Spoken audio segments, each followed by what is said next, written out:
দর্শক, আমরা এই মুহূর্তে আছি ঢাকা বিশ্ববিদ্যালয়ের ভিসি চত্বরের এখানে।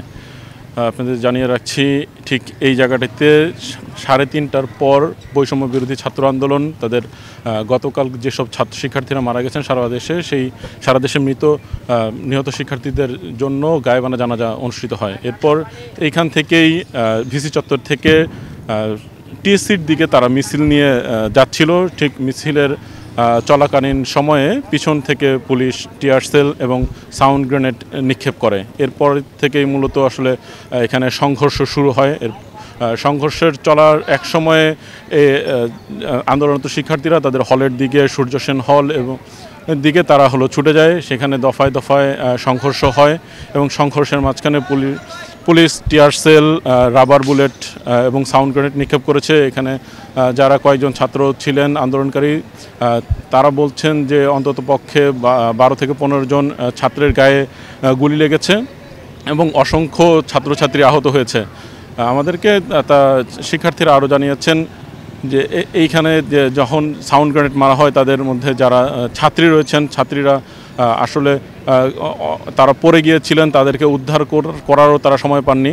এছাড়া হলে যখন যাওয়া হয়, পুলিশের পক্ষ থেকে বারবার যোগাযোগ করা হচ্ছিল তারা যেন আন্দোলন না করে কোনো ধরনের বিক্ষোভ মিছিল কিংবা সংঘর্ষে না জড়িয়ে তারা যেন হল ছেড়ে চলে যায়। আজকে যেহেতু একটি নির্দেশনা ছিল সন্ধ্যা 6টার মধ্যে ঢাকা বিশ্ববিদ্যালয় বন্ধ এবং 6টার মধ্যেই ছাত্রছাত্রীরা যেন হল ছেড়ে তারা তাদের বাড়িতে ফিরে যায়। এই অবস্থা ছিল।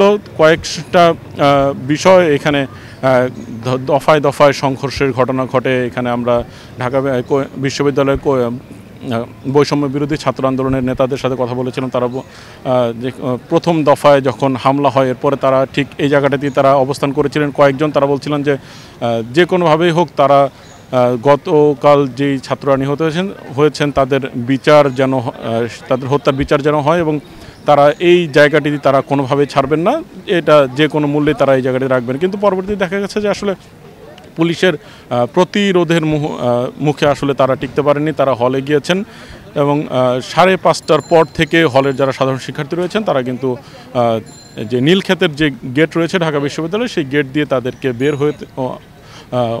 বের হয়ে যাচ্ছেন।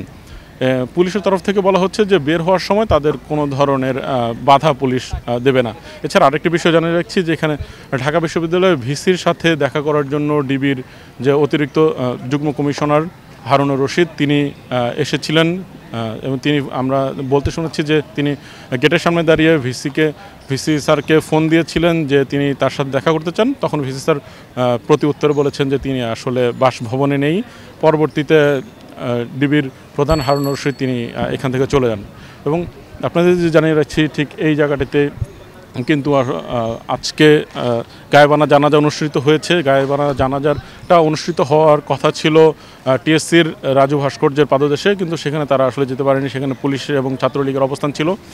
এছাড়া আপনাদের আরেকটি বিষয় জানিয়ে রাখছি, দুপুর 3টার দিকে গতকালকে ঢাকা বিশ্ববিদ্যালয় ছাত্রলীগ এক কর্মী নিহত হয়েছিলেন, তার গায়েবানা জানাজা শাহবাগে অনুষ্ঠিত হয়েছে। সেখানে ছাত্রলীগ, যুবলীগ, স্বেচ্ছাসেবকদের নেতারা উপস্থিত ছিলেন। আজকে যে বিষয়টি ঘটেছে, এখানে ছাত্রলীগ কিংবা অন্য কারোর সাথে আসলে মূলত সংঘর্ষের ঘটনাটা ঘটেনি। এখানে পুলিশের সাথেই সাধারণ শিক্ষার্থীদের সংঘর্ষের ঘটনা ঘটেছে। এই ছিল কোটা বৈষম্য বিরোধী আন্দোলন কোটা বিরোধী আন্দোলনের সর্বশেষ পরিস্থিতি।